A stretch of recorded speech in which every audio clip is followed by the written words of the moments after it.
Hello ஃப்ரெண்ட்ஸ், welcome to Kongu Nila Soru. இன்றைக்கி நம்ம பார்க்க போகிறது ஒரு ஸ்நாக்ஸ் ஐட்டம் தாங்க. மதுரையோட ஸ்பெஷல் ட்ரெடிஷ்னல் ஃபுட்டு வெள்ளையப்பம் தான் பார்க்க போகிறோம். ரொம்ப டேஸ்டியாக இருக்கும். நல்ல சட்னியோடு வச்சு சாப்பிட்டுட்டா நல்ல டேஸ்டியாக யம்மியாக இருக்க வெள்ளையப்பத்தை எப்படி செய்கிறதுன்னு வாங்க பார்க்கலாம். வெள்ளையப்பம் செய்கிறதுக்கு எந்த கப் எடுக்கிறோமோ அதால் 1 கப்பு பச்சரிசி, 1 கப்பு சாப்பாட்டு புழுங்கலரிசி எடுத்துருக்கேங்க. இட்லி புழுங்கலரிசி எடுத்துக்கலாம். இது ரெண்டும் ஒன்று சரி விகிதமாக போட்டுக்கோங்க. இந்த 2 கப்பு அரிசிக்கு 1/2 கப்பு உளுந்து, வெள்ளை உளுந்து, உருட்டு உளுந்தாக எடுத்திருக்கேன். கரெக்டாக இருக்கும். பச்சரிசிலையும் செய்யலாம். இந்த புழுங்கலரிசியை 3 ஹவர் ஊற வச்சுக்கிறோம். உளுந்தை 3 ஹவர், ரெண்டையும் 3 ஹவர் நல்லா ஊற வச்சுட்டு, உளுந்தை ஃபஸ்ட்டு கிரைண்டரில் தனியாக ஒரு 10 நிமிஷம் போட்டு அரைச்சிட்டு அப்புறம் அரிசியை போட்டு அரைச்சிக்கிறோம். நல்லா வலுவலுன்னு வெண்ணெய் மாதிரி ஆட்டி எடுத்துட்டோம். இப்போ அதுக்கு தேவையான அளவு உப்பை போட்டு 1 ஹவர்லேருந்து 2 ஹவர் நல்லா புளிக்க வச்சுக்கணுங்க. மாவு நல்லா வடை மாவு பக்குவத்துக்கு கெட்டியாக இருக்கணும், தளர்வாக இருக்கக்கூடாது, எண்ணெய் உறிஞ்சிரும். இப்போ நல்லா கெட்டியாக இருக்குது பாருங்கள். 1 ஹவர் அப்படியே விட்டுறலாங்க, மூடி வச்சுக்கலாம். இப்போ 1 ஹவர் ஆயிடுச்சு. அதுக்கப்புறம் தேவையான அளவு மிளகு, சீரகம் 1 டீஸ்பூன் எடுத்துக்கிறோம். இஞ்சி கொஞ்சமாக கட் பண்ணி போட்டுக்கோங்க. கருவேப்பிலை இது 4ஐயும் போட்டுட்டு பச்சை மிளகாய் இந்த ஸ்டேஜில் போட்டுக்கலாம். போட்டுட்டு நல்லா கலக்கி விட்டுறணும். நல்லா ப்ளஃபியாக இருக்குது பாருங்கள். மாவு நல்லா சாஃப்டாக இருக்கிறது உங்களுக்கு தெரியுது.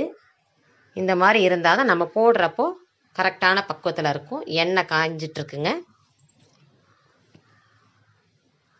இப்போ நம்ம தண்ணியை தொட்டுக்கிட்டு அந்த 4 விரலால் எடுத்து அப்படியே நம்ம எண்ணெயில் போட்டால் கரெக்டாக போண்டா மாதிரி போய் நல்லா வெளுக்கணும். அந்த ஸ்டேஜுக்கு போட்டால் தான் கரெக்டாக எண்ணெய் குடிக்காமல் நல்லா உப்பிட்டு வரும் நமக்கு. அது அப்படி எப்படி உப்பிட்டு இருக்கு பாருங்கள். நம்ம எதுவுமே சோடா போலாம் எதுவுமே போட கிடையாது. கரெக்டான பக்குவத்தில் மாவு அரைச்சிருந்தா உங்களுக்கு நல்லா புசு புசுன்னு வந்துடுங்க. பார்க்கவே எவ்வளோ அழகாக இருக்குது பாருங்கள். நல்ல கிறிஸ்பியாக நமக்கு வெள்ளையப்பம் ரெடி ஆயிட்டுங்க.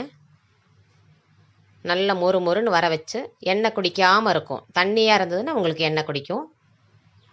நம்மளுடைய வெள்ளையப்பம் ரெடி ஆயிட்டு எவ்வளோ கலர்ஃபுல்லாக அழகாக இருக்குது பாருங்கள். இன்னொரு தடவை போட்டு காமிக்கிறேங்க.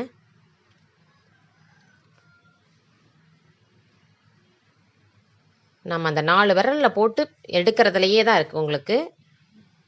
இல்லைன்னா அப்படி வலுவலுன்னு கையில் பாதி மாவு ஒட்டும். அதனால் அந்த மாதிரி இல்லாமல் மாவு அழுத்தமாக இருந்துச்சுன்னா நல்லா சாஃப்டாக இருக்கும். உங்களுக்கு உப்பி வரும், எண்ணெய் குடிக்காமல் வரும்.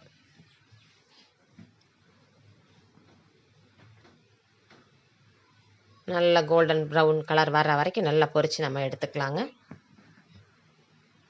நம்மளுடைய வெள்ளையப்பம் எவ்வளோ கலர்ஃபுல்லாக ரெடி ஆகிட்டு பாருங்கள். எவ்வளோ சாஃப்டாக இருக்குது பாருங்கள். உள்ளார அப்படியே பூ மாதிரி இருக்குது பாருங்கள் ஹோல்ஸு.